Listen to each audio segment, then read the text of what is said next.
तो चलिए आज एक बहुत ही दिलचस्प सफर पर निकलते हैं। ये सफर है हमारे अपने घर यानी पृथ्वी का। हम इसे अंतरिक्ष की गहराइयों से देखेंगे और फिर उतरेंगे इसके एकदम धधकते हुए कोर तक। तैयार हैं? आइए शुरू करते हैं। हमारी पृथ्वी की उम्र पता है कितनी है? करीब करीब 4.6 अरब साल। जरा सोचिए, 4.6 अरब साल। कितने राज, कितनी कहानियां दफन होंगी इसके सीने में। चलिए आज इनमें से कुछ पर्दों को उठाते हैं। तो सबसे पहले चलिए थोड़ा दूर चलते हैं, अंतरिक्ष में, और वहां से देखते हैं कि हमारी पृथ्वी सूरज और चांद के साथ मिलकर ये जो एक कमाल का ब्रह्मांडीय नृत्य करती है वो आखिर है कैसा।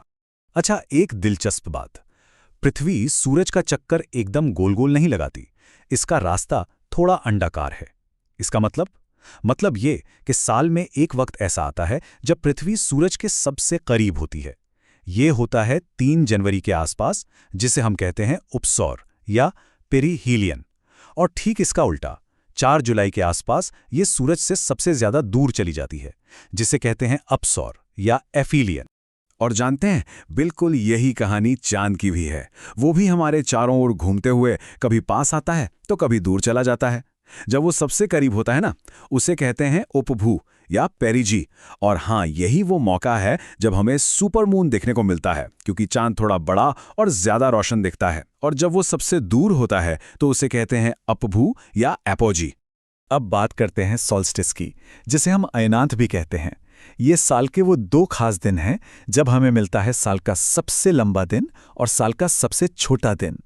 और यही वो दिन है जो आधिकारिक तौर पर गर्मी और सर्दी के मौसम की शुरुआत करते हैं। तो एक नज़र डालते हैं इन ज़रूरी तारीखों पर जो हमारी पृथ्वी के साल भर के सफ़र का कैलेंडर बनाती हैं।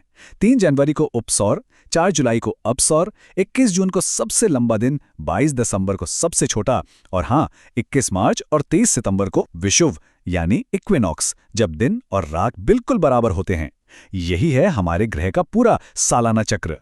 और इस पूरे ब्रह्मांडीय डांस का कह सकते हैं कि शो स्टॉपर क्या है? वो है ग्रहण यानी एक्लिप्स। ये तब होता है जब सूरज, पृथ्वी और चांद तीनों एक सीधी लाइन में आ जाते हैं, और तब हमें देखने को मिलते हैं वो शानदार नज़ारे, सूर्य ग्रहण और चंद्र ग्रहण। ठीक है, तो अंतरिक्ष की सैर बहुत हो गई। अब वापस जमीन पर आते हैं और जमीन के अंदर चलते हैं। जी हाँ, एक सफर पृथ्वी के केंद्र की ओर, ये जानने के लिए कि हमारे पैरों के नीचे आखिर है क्या। तो चलिए गहराई में उतरना शुरू करते हैं। सबसे पहले हम गुजरते हैं इसकी सबसे ऊपरी और पतली परत से, जिसे हम क्रस्ट कहते हैं। थोड़ा और नीचे जाएंगे तो आएगा मैंटल, जो बहुत बहुत मोटा है। उसके भी पार जाएंगे तो मिलेगा पिघले हुए लोहे का एक समंदर, यह है बाहरी कोर। और फिर बिल्कुल बीचों बीच हमें मिलेगा एक ठोस गेंद जैसा आंतरिक कोर। तो सवाल यह है कि पूरी पृथ्वी आखिर बनी किस चीज से है? इसका जो मेन इंग्रेडिएंट है वो है लोहा, लगभग 35%। उसके बाद आता है ऑक्सीजन, करीब 30%, फिर सिलिकॉन और मैग्नीशियम।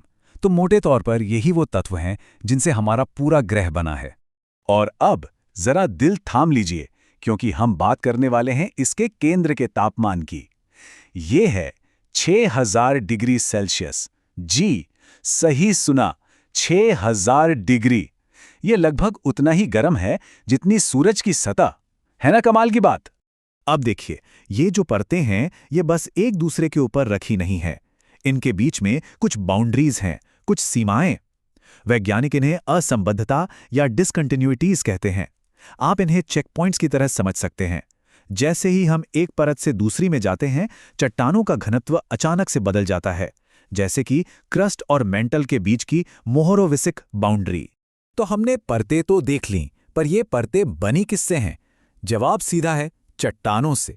और मजे की बात यह है कि पृथ्वी पर मुख्य तौर पर बस 3 ही तरह की चट्टानें मिलती हैं। ये रहे चट्टानों के वो 3 परिवार। सबसे पहले आग्नेय या इग्नियस रॉक्स। ये तब बनती हैं जब ज्वालामुखी का लावा या मैग्मा ठंडा होकर जम जाता है।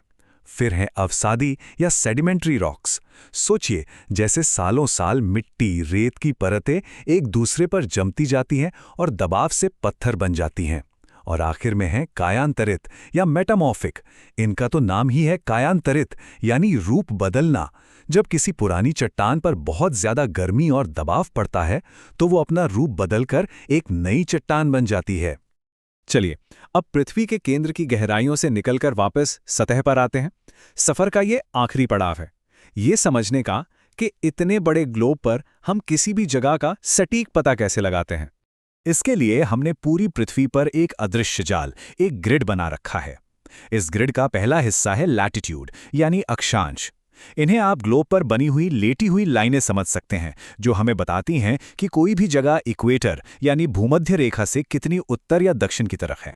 जैसा कि यहां दिख रहा है, ये सारी लाइनें एक दूसरे के समानांतर यानी पैरेलल चलती हैं, इसलिए इन्हें पैरेलल्स भी कहा जाता है। ये कभी आपस में मिलती नहीं है और पूरी पृथ्वी के चारों ओर एक सर्कल बनाती हैं। अब ग्रिड का दूसरा हिस्सा लॉन्गिट्यूड यानी देशांतर। अगर लैटिट्यूड लेटी हुई लाइनें थीं तो लॉन्गिट्यूड खड़ी लाइनें हैं। ये नॉर्थ पोल से शुरू होकर साउथ पोल तक जाती हैं और ये हमें बताती हैं कि कोई जगह प्राइम मेरिडियन नाम की एक 0 डिग्री लाइन से कितनी पूरब या पश्चिम में है। और लैटिट्यूड के बिल्कुल उलट ये सारी रेखाएं ऊपर नॉर्थ पोल और नीचे साउथ पोल दोनों जगहों पर आकर मिल जाती हैं, बिल्कुल एक संतरे की फांकों की तरह जो ऊपर नीचे जुड़ी होती हैं। इन्हीं लॉन्गिट्यूड लाइंस में से एक लाइन बड़ी ही जादुई है। इसे कहते हैं इंटरनेशनल डेट लाइन। ये 180 डिग्री लॉन्गिट्यूड पर है और इसकी खासियत यह है कि जैसे ही कोई इसे पार करता है, कैलेंडर का दिन बदल जाता है। जी हां, यहीं से दुनिया में एक नए दिन की शुरुआत होती है। लेकिन अगर आप इसे नक्शे पर देखेंगे तो ये लाइन सीधी नहीं बल्कि टेढ़ी मेढ़ी है। ऐसा क्यों? ऐसा जानबूझकर किया गया है। सोचिए, अगर ये लाइन किसी देश के बीच से गुजरती तो उस देश में एक ही वक्त पर 2 अलग-अलग तारीखें होती। इसी कंफ्यूजन से बचने के लिए इसे जमीन से बचाकर समुद्र के ऊपर से निकाला गया है। तो अंतरिक्ष में पृथ्वी के घूमने से लेकर उसके धधकते हुए केंद्र तक और फिर वापस आकर दुनिया को नापने वाली इन अदृश्य लाइनों तक हमने एक पूरा चक्कर लगा लिया है। अब एक सवाल, ये सब जानने के बाद क्या हमारा अपने घर, इस ग्रह को देखने का नजरिया थोड़ा बदलता है? सोचिएगा जरूर।